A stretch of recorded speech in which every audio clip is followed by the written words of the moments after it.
Hey everyone, it's Nightharo here, and today I've got a Necromancer build guide for you.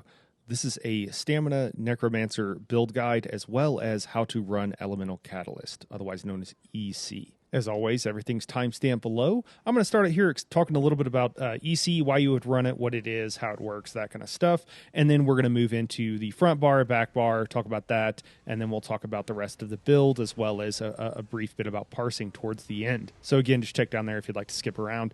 So to start off with, why run EC? Why run an EC Crow? So EC stands for Elemental Catalyst, and this is a set that drops from Stone Garden, so it's a DLC dungeon. So EC, what it does, whenever you deal flame, shock, or frost damage, you apply a stack of flame, shock, or frost weakness to the enemy for 3 seconds. Each stack of an elemental weakness increases their critical damage taken by 5%. An enemy can only have one stack of each elemental weakness at a time. So what that means is you can't stack multiple versions of this set. You only need one set in a given group to get the full benefit of it. And then what it does is, again, for each one of those damage types, it increases their damage taken from critical hits by 5%. Now, if you've watched my videos on group optimization, you know that that's very important. It's a significant part of your damage, and it's something you absolutely want in any kind of seriously optimized group. Now, the best part about being able to run this on a Crow, well, actually the second best part about being able to run this on a Crow is that you don't really have to change hardly anything. You have to change one skill on the build I'm going to show you today, and that is literally it, okay? Nothing else that you really need to change, and it'll work just fine for you. And I'll talk about that when we actually get into the various skills and everything.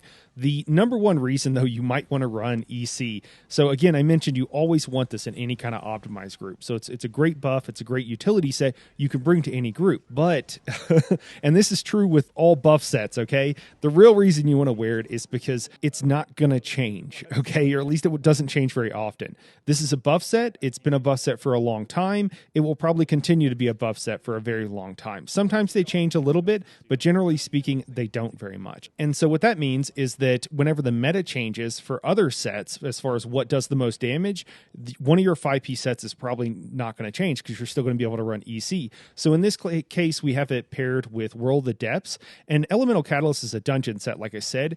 So you always want to pair a dungeon set, generally speaking, with at least one trial set. And the reason for that is because the 3-piece bonus, the Minor Slayer, increases all your damage done by 5% while you're in a dungeon, trial, or arena. So any kind of group content or any instanced combat, not overworld, but everything else. So that's pretty big, and it's a big enough damage increase that really you almost always want to run it with a trial set. So in this case, you're running with World of Depths. If that changed, or if you want to run it with a different set, I would just recommend running it with a trial set. And then, it's just great when the meta changes, you don't have to change one of your sets. A lot less transmutes, a lot less farming and everything else. And if you tell people, hey, I'll bring my EC Crow, they're going to be very happy. You provide that group utility, people will want you in the group. And people will also be a little more understanding. If your personal damage is a little bit lower, but you're helping out the entire group, people tend to be a little bit more understanding, a little bit more okay with it because someone's got to wear it. And if you've got it, they want it in the group. It's that big of a help. So if you want to learn more about these kind of group buff sets and stuff like that, I've done several videos on trial optimization and kind of go through it and explain everything. I do some math. There's some spreadsheets if you want to see, and you can play with them yourself. So I'll just have that pop up here in a link, and I'll probably link it down below in the comments. All right, so moving on, let's go ahead and talk about that front bar here. So first up here, we're going to have Deadly Cloak. This is a dual wield skill that comes from that skill line. It's a great long duration dot. We do have to be fairly close to the target to actually hit them with this. It just creates an AoE around you. But this is great. It hits anybody in a 5-meter range, which is the melee range, and it's in an AoE. So that can help whenever you're in trash or trying to AoE down some targets. The next skill up here is going to be our Detonating Siphon. Now, this is the stamina morph of this ability, and if we're going to actually run EC, the only change you're going to need to make on this entire build is you're going to remorph this to Mystic Siphon. So that's the mag version and then the Stam version. And the reason we want to remorph this for EC is because we need some form of electricity, of lightning damage, and so that's how we're going to get it with this build. But otherwise, just leave it as Detonating Siphon, and you're good to go. Now, next up here is going to be our Spammable. Now, we've got 3 choices here that I have listed, and I've kind of listed them in my suggested, order of preference. So first up here is going to be Silver Shards. So I really like this ability because it is ranged, and a lot of times in a lot of trials, you need a ranged attack of some sort, and it's really nice to have a range spammable. As a Necro, generally speaking, you want to be in melee range, but if you're in Cloud Rest or something like that and you need to help out with creepers or something else, it's really nice to have a ranged spammable. Even though we're dual wielding, we just need to be able to hit something sometime at range to help out the group, and so Silver Shards is going to do it. The other thing is it has a pretty good cleave on it, so that's also really nice. And honestly, I just like it better to weave with, so it's the one that I typically use.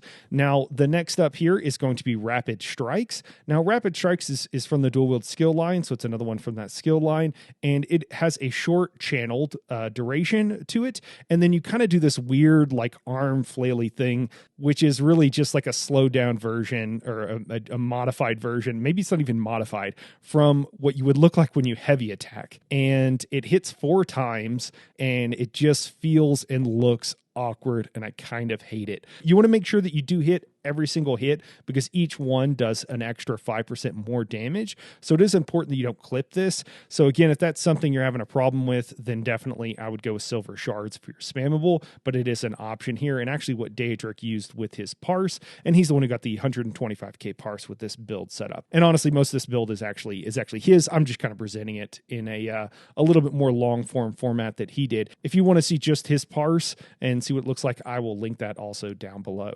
Now, our third choice for spammable here, I mostly put this on here because I hate to parse with both these things. It will do less damage, but Venom Skull is another option that you could use.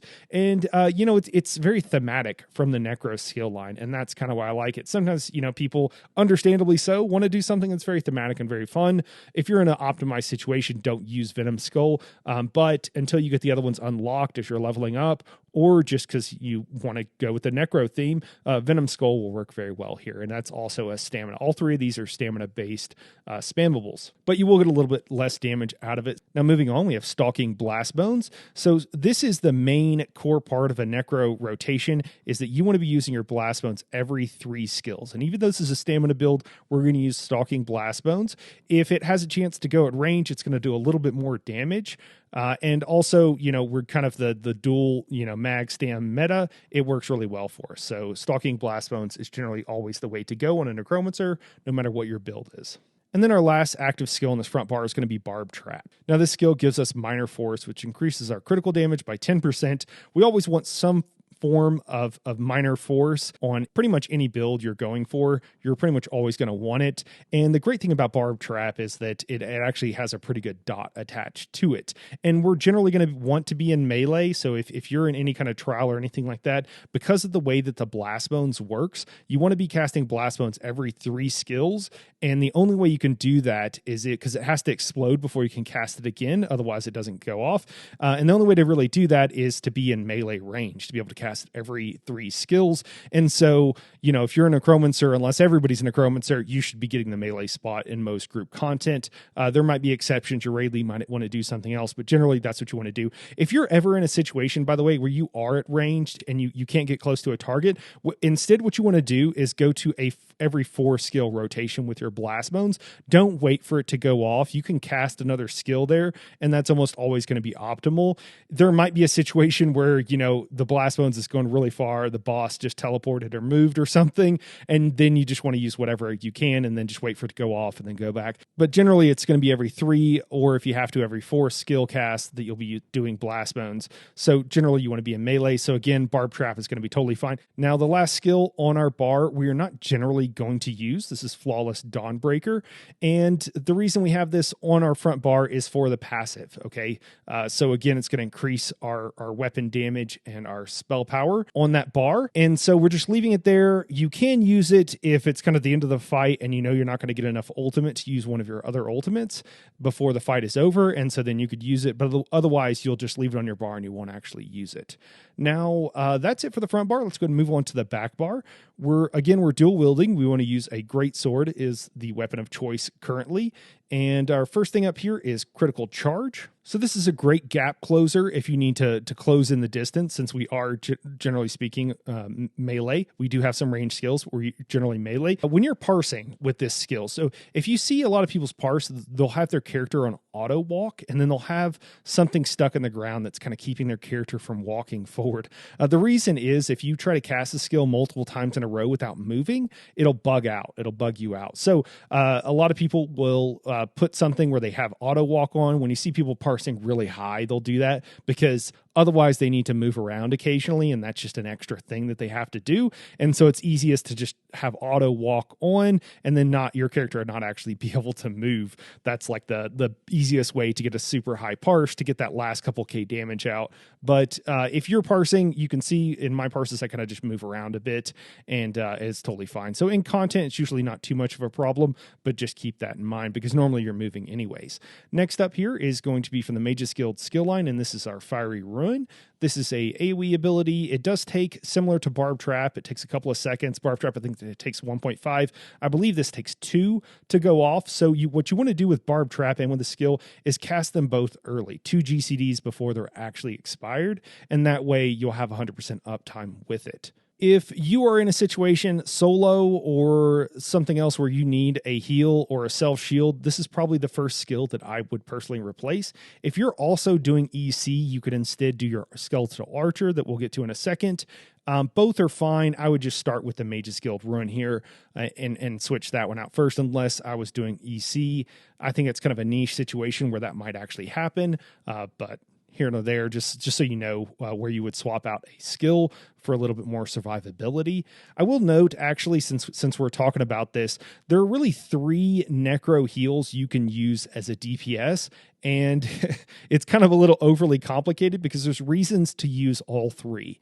So the 3 heals you would want to use are Intensive Mender or Spirit Guardian. I've seen people use both. Then the next one is going to be our Braided Tether. And then last up here, I have Resistant Flesh, which is what I'm showing here. So basically what you want to do, the idea behind it is use the heal, use the weakest heal you possibly can. So what you would start with here is Braided Tether. Now, Braided Tether doesn't cost anything, so that's really nice. It does require a corpse, but we're going to have plenty of those because we're going to be using our blast bones all the time, so that's not really going to be a big deal. But sometimes Braided Tether won't be enough to keep you alive. Now, the benefit of it is it lasts a long time, and we don't have to really do anything once we cast it, and it doesn't cost anything. So if that is enough to keep you alive, then that's probably what you want to use, is just stick with Braided Tether. Now, if you need more healing, you could use Spirit Guardian, will also reduce your damage taken, or you can use Intensive Mender for a little bit larger heal. Now, they have nerfed this, so it doesn't work quite as well. So I haven't tried Spirit Guardian yet since the nerf to Intensive Mender, but there is a cost to this, and so just keep that in mind. And then if you're just taking a bunch of damage, or if you're new to something and you're not sure when you're going to take a lot of damage, then Resistant Flesh is the way to go. Now, Resistant Flesh, casting this once will pretty much heal you to full health from almost zero, from zero really. So Resistant Flesh is pretty huge, and the fact that it's going to crit so often, because as a DPS we're going to have really high crit rating, makes it a really good heal. The downside to that is it's extremely expensive. It costs over 4,000 mana, and then the other thing is, it heals you once, and then that's it. So, if you're taking a little bit of damage slowly over time, it's better to use one of the other skills.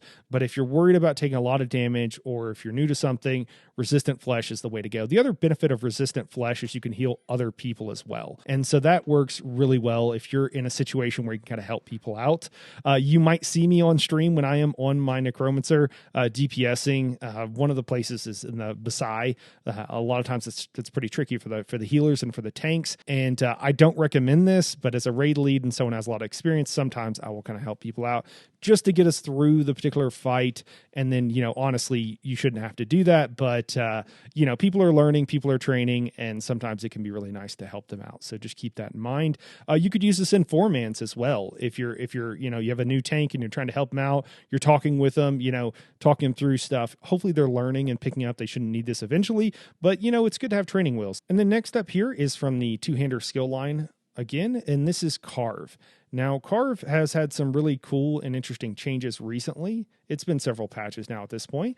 But what it does is each time you cast it, it increases the duration by 10 seconds up to a maximum of 32 seconds. So it goes from 12 to 22 to 32.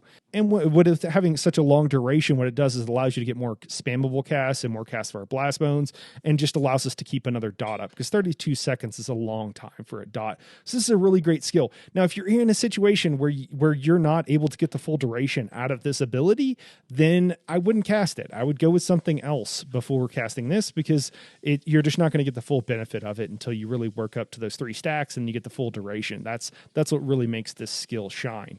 And then next up here is going to be our Boneyard. Now, when you're parsing, you will see a lot of people will use Avid Boneyard. And the reason for that is because as long as you're standing, you cast it where you're standing inside of the circle, you can use your own synergy, and that will give you a fair little boost to damage. Now, when you're actually in content, you're almost always going to be using Unnerving Boneyard. And if you're a person who doesn't like to swap skills that much and remorph them, etc., I would just morph Unnerving Boneyard and leave it there. The reason for this, Unnerving Boneyard does the same amount of damage, but it applies Major Breach within the area. So it's AoE Major Breach. And there's a lot of times where having that, it can be really helpful. So anytime you're doing some sort of portal mechanic with a group, so like Sunspire and the portals on the last boss, last dragon, Divintas, or in trash even, so that the tank doesn't have to do it. There's a lot of benefits to having Unnerving Boneyard and applying that Major Breach. For those who don't know, Major Breach reduces the resistances of opponents and essentially gives you effectively a 9% damage increase by doing so, as long as the target isn't already at zero resistances from other sources. But generally it's not. Major Breach is a huge source that you always want, so that's really what you're getting from the skill. And then there's really no reason to change this. I'm sorry, I forgot a couple of things of note here with this skill, and also with our Mage's skill rune, our fiery run. Those are the other two sources of our elemental damage types. So on our front bar, we had the various tethers, and you could use one for electricity damage if you went with a mag morph.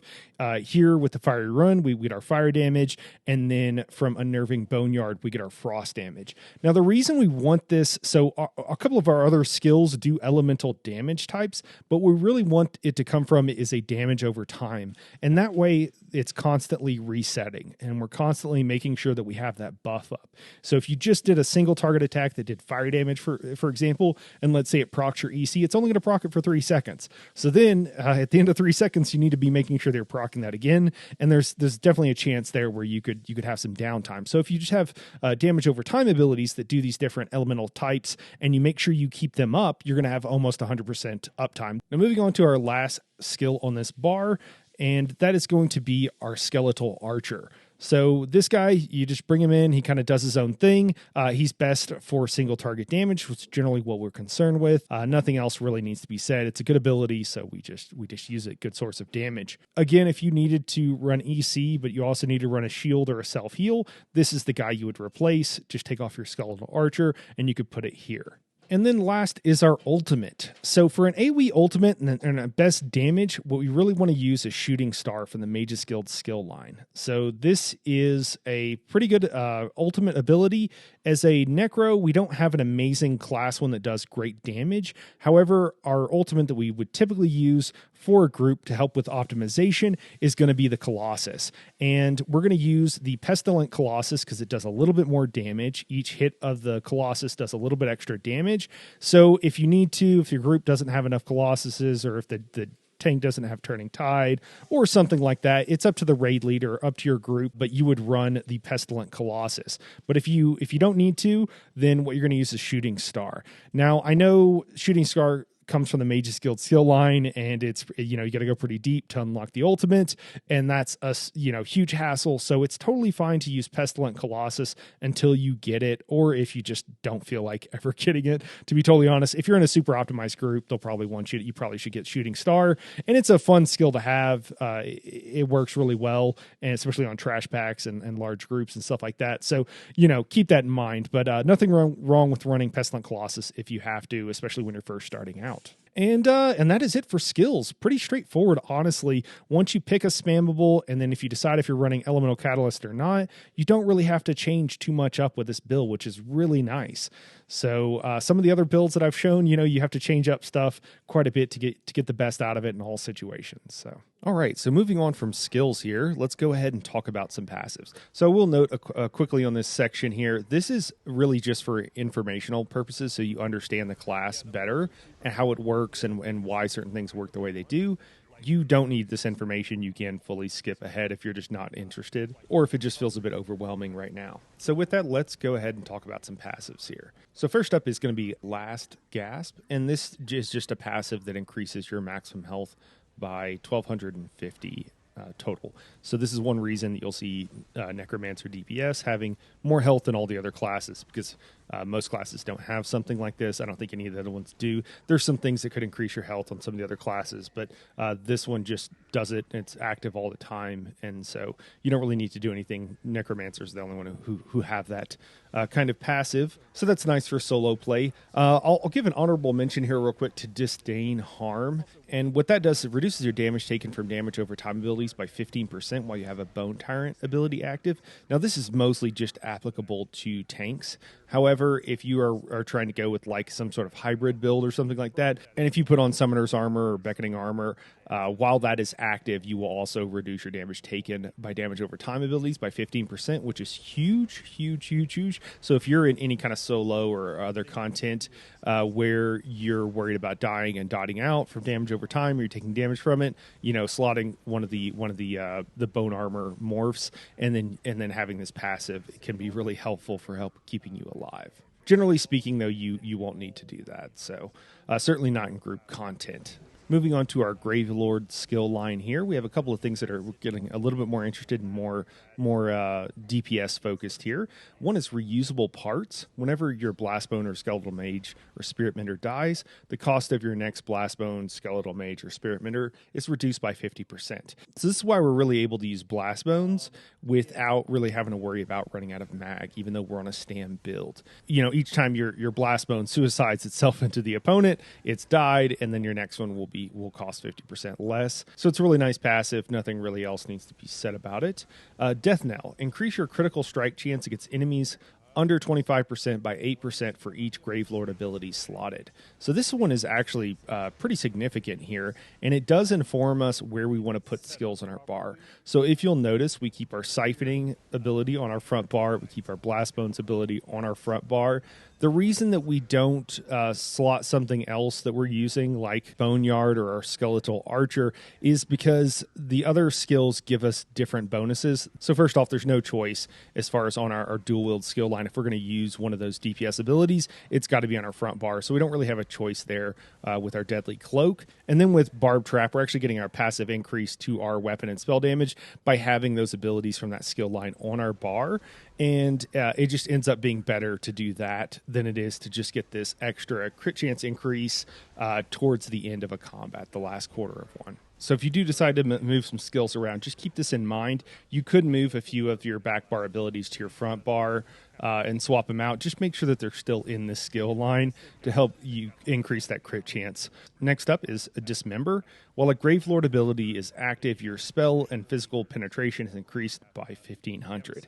So this is one of those passives. You don't really have to do anything, but what it does is it allows Necromancers to not have to run quite as much penetration. So some builds, some group compositions, stuff like that, you might be short just a little bit on some other classes, and you might want to run like a one-piece monster helm or something like that to give you a little bit more penetration. With this passive, generally speaking, you don't have to ever do that on a Necromancer. Not something we really need to worry about this patch so much, but just realize it's a thing. And then last up here, Rapid Rot. It increases your damage done with damage over a time effects by 10%. So if you kind of like just look at all of our bars from earlier, you can see that pretty much everything is a damage over time ability, okay? And that makes sense for Necromancer given this Rapid Rot passive, and also why we generally will run something like Thaumaturge is generally, you know, a CP we keep on here. You can see in some of the other builds that I've done, you know, Thaumaturge, depending on the class, might be something you drop. And this really informs us. We really want to do a dot build with a Necromancer, and Rapid Rod is part of the reason for that, because that 10% increase is pretty significant. And that's it for the skill line. Now moving on to our healing skill line, the Living Death skill line. So most of these aren't really that big of a deal. I would note Near Death Experience. While you have a Living Death ability slotted, your critical strike chance with healing abilities is increased by 20% in proportion to the severity of the target's wounds. So this really just helps us with our self-healing when we're low health, and in the rare occasion where maybe we might heal somebody else, we can just get a little bit higher crit chance. It's mostly for healers, though. Corpse consumption. Whenever you use an ability on a corpse, you generate 10 ultimate. This effect can occur once every 16 seconds. So this kind of works well with our other skills. We're always going to be using some sort of siphon, either Mystic or Detonating Siphon, as we talked about earlier. Now, those last for 20 seconds, so, you know, we're not going to be proccing this right off of cooldown, but we are going to be getting more ulti regen just by doing our normal rotation and making sure that we're using our siphoning abilities. Similarly, if you're using, you know, Braided Tether here as well, you would get that proc from it. And then last up here, we have Undead Confederate. While you have a Blastbone, Skeletal Mage, or Spirit Mender active, your health, magicka, and stamina recovery is increased by 200. So we're pretty much always going to have this because we're always going to be casting our blast bones off of cooldown. So in theory, we should pretty much always have this. Our sustain with this build is going to be ridiculous. You can see my parses here. If I can't remember if I recorded one or not, but I'm sitting at max resources the entire time. Okay, you're not going to have any kind of resource sustain or any kind of issue with that with this build at all. Now let's go ahead and move on and talk about gear. So with this build, what we're running is a 2-piece monster set. We're going to run Zons, and the reason we're running Zon is because that's the most damaging monster set out there right now. If that changes in the future, just swap out your monster set. There's really nothing else that needs to be done about it. It's a great monster helm right now, so that's what you could run. If you have something that you've had from past patches that still works pretty well, that's also going to be fine. You're going to lose a little bit of damage, but don't freak out about it. It's totally fine to do that, certainly until you have the chance to farm transmutes or whatever. As far as gear, we are going with all medium. This is a stamina build, stamina setup, so that's why we're going with the all medium. That gives us increased critical damage and some increased weapon and spell damage. You know, there are pros and cons to wearing a light and medium, but for this one, we're just going all medium. So if you're doing that, depending on what kind of setup you want to do, you can use Reliquin if you would like as your trial set. That's a little bit harder to keep up your stacks on Reliquin. I'm not sure if I've released the video on that yet or not at the time of this coming out, but you want to be very careful single barring Reliquin. So that's why I'm recommending Whirl of the Depths and Pillar of Nirn. So Pillar of Nirn is medium, Whirl of the Depths is light, Reliquin is medium. So just realize, you know, keep that in mind. So you want to go with all medium with this build ideally. And so what you want to do is, if you're going with Pillar and Whirl, is make sure that you use Whirl Jewelry and then Whirl Weapons, and that you body Pillar of Nirn.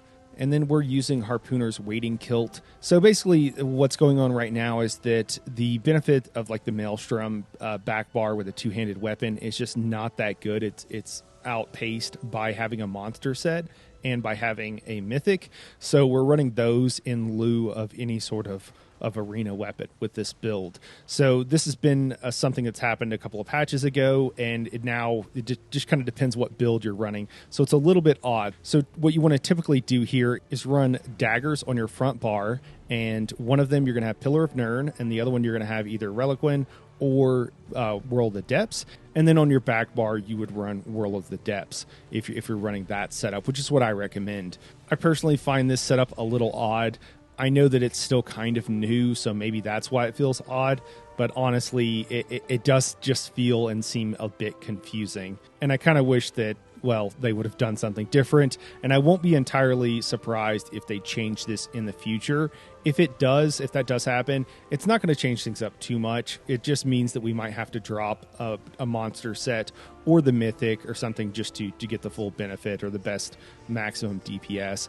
And again, keep an eye on the channel. I will update these cards as time goes on. If stuff like that happens, it won't always be right on time, but you know, feel free to come by the Discord and ask questions there. And that's the best way to get immediate and up-to-date advice. Moving on to traits here. So on our main hand dagger, we're going to want Nirn Honed.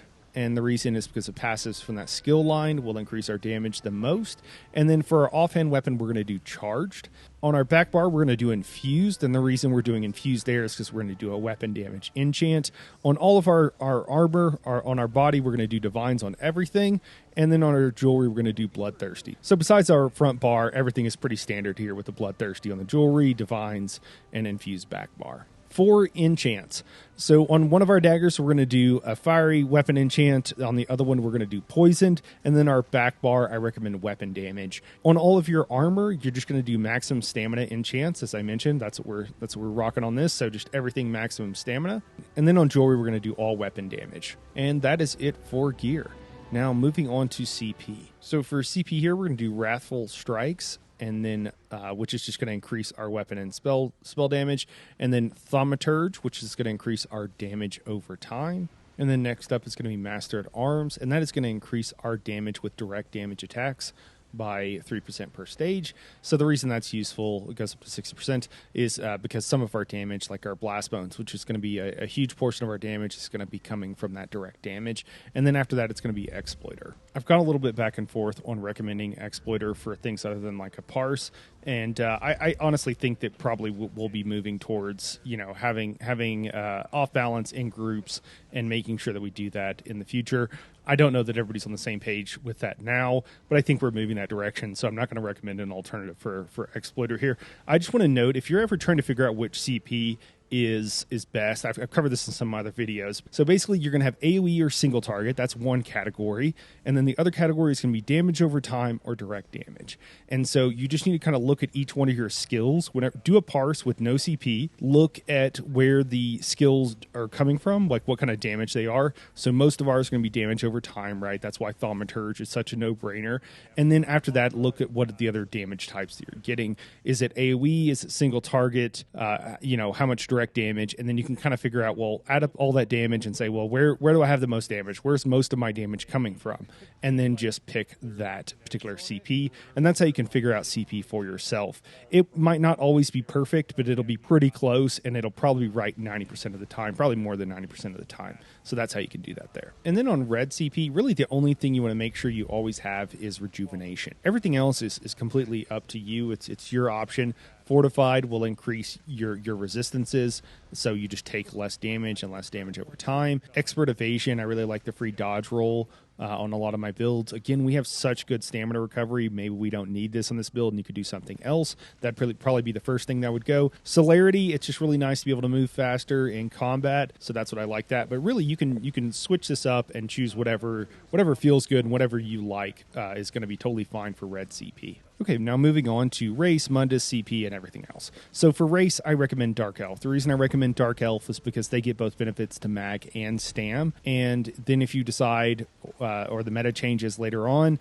and you want to switch to a mag setup where you're stacking Magicka, Dark Elf, you're not going to need a race change. It's going to work just as well. High Elves are always good for Magicka setups and have been historically. Wood Elves generally good for all stamina setups, so that would be fine. But again, just realize if you're switching back and forth. But if you want to play some particular race, if you think Argonians look the coolest and you want to do that, just realize that the biggest swing from like the best class to the worst class, it's usually always around 5%. So, and that's 5%. So think max theoretical situation. You're parsing 125k, you're going to lose like 6 or 7k. And if you're parsing less than that, you're going to lose potentially a bit less. You want to play the race you want to play. But if you're trying to optimize or something like that, I personally recommend Dark Elf because they work best for both worlds. And if things change and swap up, you don't need a race change token. For Mundus, I recommend the Thief Mundus. That's just what's giving us the most damage right now, so that's what we're running. Generally, if that changes, it'll change for all classes, so just realize that in the future if you need to change it. For attribute points, we're just going to put everything into stamina. As I mentioned, this is a stamina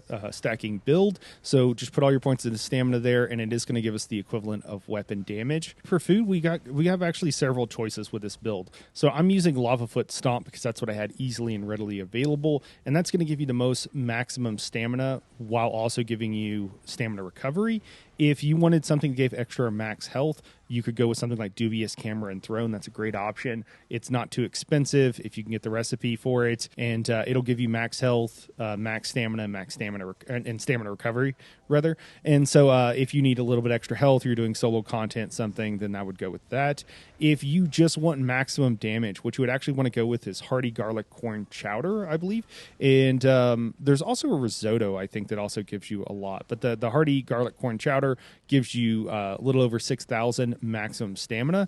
And because our sustain is so crazy on this build, is so good, you really don't need the stamina recovery. So that's an option for you there. Now, let's go ahead and move on and talk about rotation. So what you want to generally do before you enter any combat, especially in group content, is you want to pre-buff. So you've got certain skills that last for a long time. For us, and don't actually aggro the target. So for us, that's going to be our Skeletal Archer, our Deadly Cloak. Those are both going to be things we can cast. They have a fairly long duration, and they're not going to aggro anybody. So you cast those two, and then when the tank starts counting in on 3, when he says 2, you're going to go ahead and hit your Blast Bones. Next is going to be our Ruin. Ruin takes 2 seconds to go off, so you can throw it out early. And then after that, it's kind of a little bit dealer's choice. So you always want to use the skill next that does the most damage. But things like using our Gap Closer with our Critical Charge, that's probably going to be the next thing you're going to use.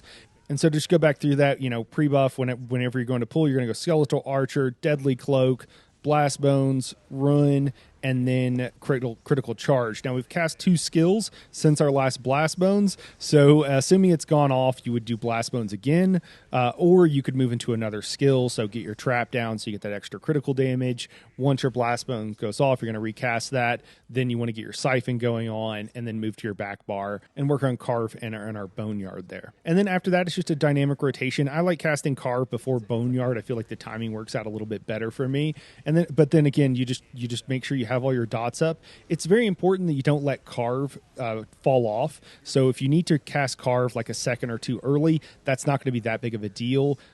You each time you cast it, as long as you're not letting it tick off, you're going to get an extra 10 seconds duration, and that's a pretty big deal. So you want to make sure you keep that up. You'll notice once you get your first set of dots down, you'll have time to cast a couple of spammables in a row in between your Blast Bones. Blast Bones is the most important thing. You want to make sure you're always casting Blast Bones every 3 skills once you've started combat.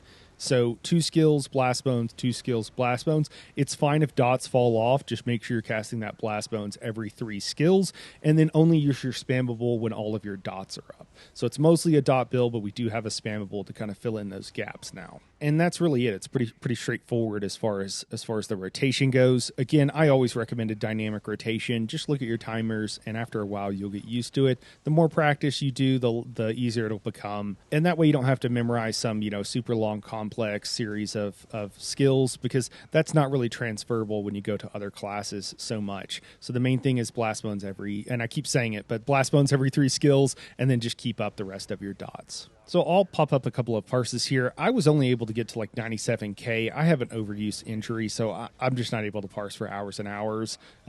So I personally, really would have liked to get over 100k with this build. I'm a little bit disappointed myself. Daedric here is probably one of the top tier, one of the highest parsing people on a Necromancer here with his 125k. Without doing any kind of cheese or anything that you probably wouldn't be able to do in most kinds of content. I don't think you can get too much higher than that. It's pretty close to the theoretical max there. Another thing that will help you when you get to the higher tiers of damage, well, the main thing is I would say come to the server. It's linked in the channel. Come to the That Wasn't the Boss Discord server. If you ever have any questions or you want to help improving your parse and ask questions there, we're more than happy to help you. It doesn't matter if you're on console. It doesn't matter if you're on EU, not NA, where we're at.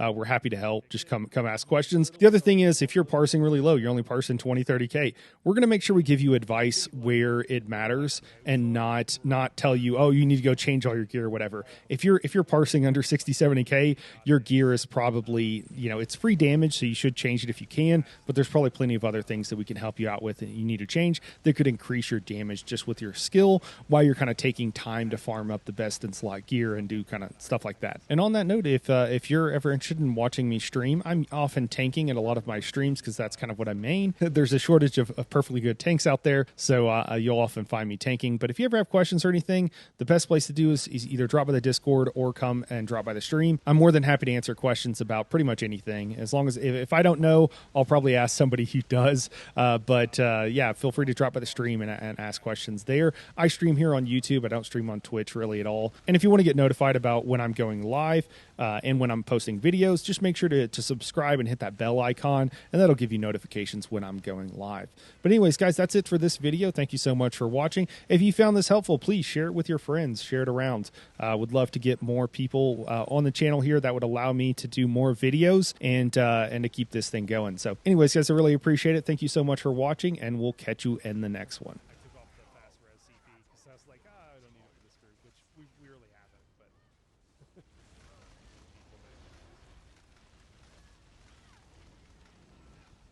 Victory Colo.